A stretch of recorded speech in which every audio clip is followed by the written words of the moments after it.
반갑습니다. 구독자분들과 함께 성장하는 유튜브 밀리터리 채널 생활탐구입니다. 2020년 GFP 군사력 순위에서 한국은 세계 6위의 군사력을 보유한 세계가 인정한 군사 강국입니다. 오늘 영상은 한국이만 무시하는 세계가 인정하는 한국의 군사력 현황 중 2020년을 빛낸 한국 군사 무기를 종합해보는 시간을 갖도록 해보겠습니다. 오늘날 한국은 동북아에서 이루어지는 미중의 군사, 경제적 대립 속에 있습니다. 더불어 공격 무기를 갖지 못하는 일본까지 타국 공격이 가능한 첨단 공격 무기들을 하나둘 보유하는 중입니다. 이런 상황에서 한국은 과거 역사를 반복하지 않기 위해 자주 국방을 위해 각종 국산 무기들을 개발, 배치하고 있죠.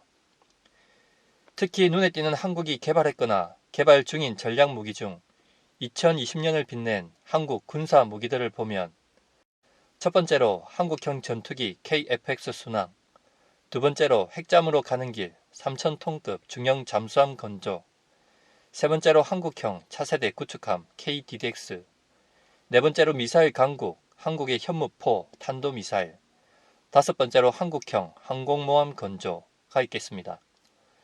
첫 번째로 한국형 전투기 KF-X 순항, 열도에서 배가 아파 죽는다는데 퇴역해도 벌써 퇴역했어야 할 F4, F5 대체 기종으로 개발 중인 KF-X, 2021년 올해 시제기를 출고하고 다음 해인 2022년 초도 비행, 2026년부터 한국 공군에 실전 배치됩니다. 인도네시아 때문에 시끄럽지만 여튼 순항 중이죠.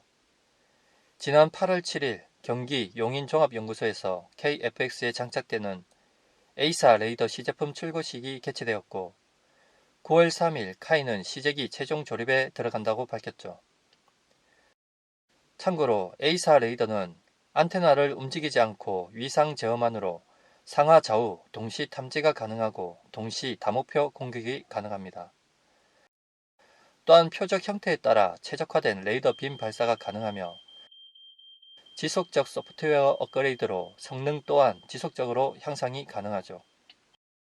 즉 KF-X 레이더는 F-35A의 A사와 동급이면서 향후 지속적 개량으로 발전 가능성이 높습니다. KF-X의 A사 레이더에 대한 이야기를 조금 하자면 한국은 미국으로부터 F-35A 도입 시 미국으로부터 25종류의 기술을 확보하려고 했습니다. 하지만 핵심 기술인 A사, IRST, 전자전, 타겟팅 포드는 미국 정부가 절대 줄 수 없다고 선포했었죠. 그런데 웃긴 건 한국은 미국의 이런 반응을 알기라도 하듯 곧바로 국산 A사 레이더 개발에 돌입합니다. 그리고 한국 공군은 국가연에 F-35A와 동급의 A사, 그리펜과 동급의 IRST, 스나이퍼 ATP와 동급의 타겟팅 포드 개발을 주문하죠. 그리고 한국형 전투기 KF-X는 순항 중에 있습니다. 참고 IRST는 적외선 탐지 및 추적 장비로 표적에서 방출되는 적외선 신호를 탐지하고 추적하는 장비입니다.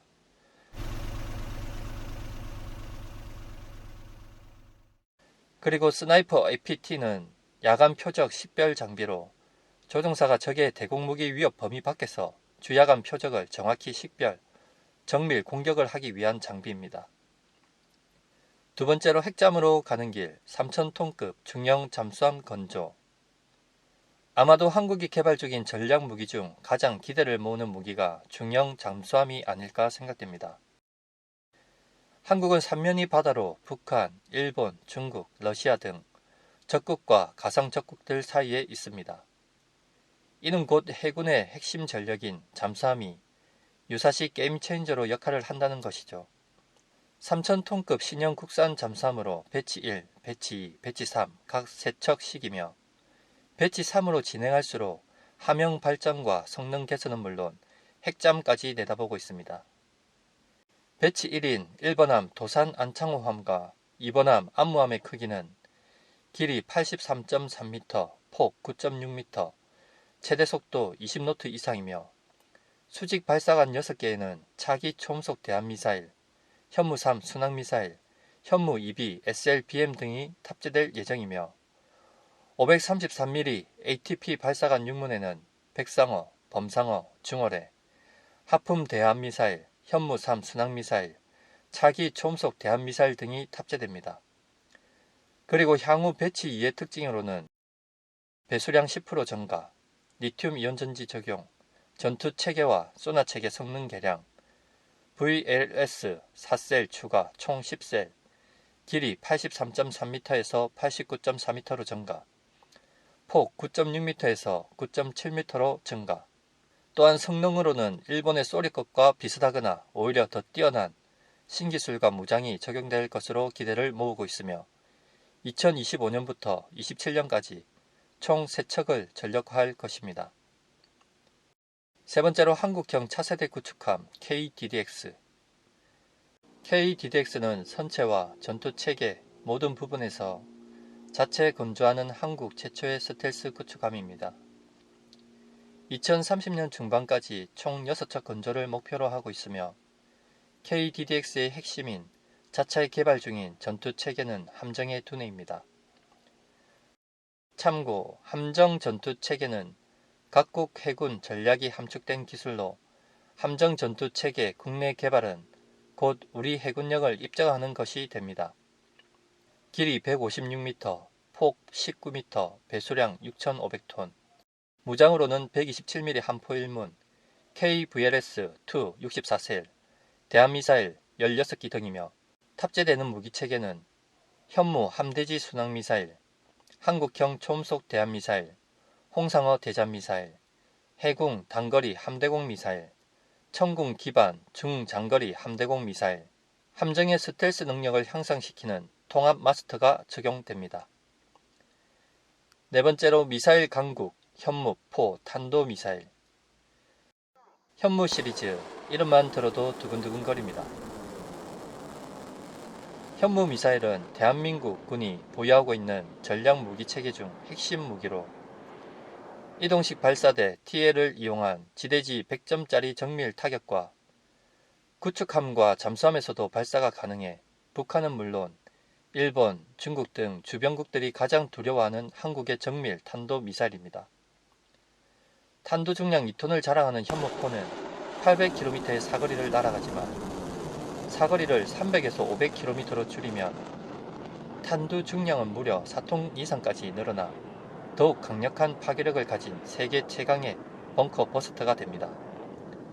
탄두 2톤짜리만 해도 외기권인 고도 500에서 1000km까지 상승한 뒤 2톤의 탄두가 마 10 이상의 속도로 하강해 지상 목표물에 정확히 떨어지기 때문이죠.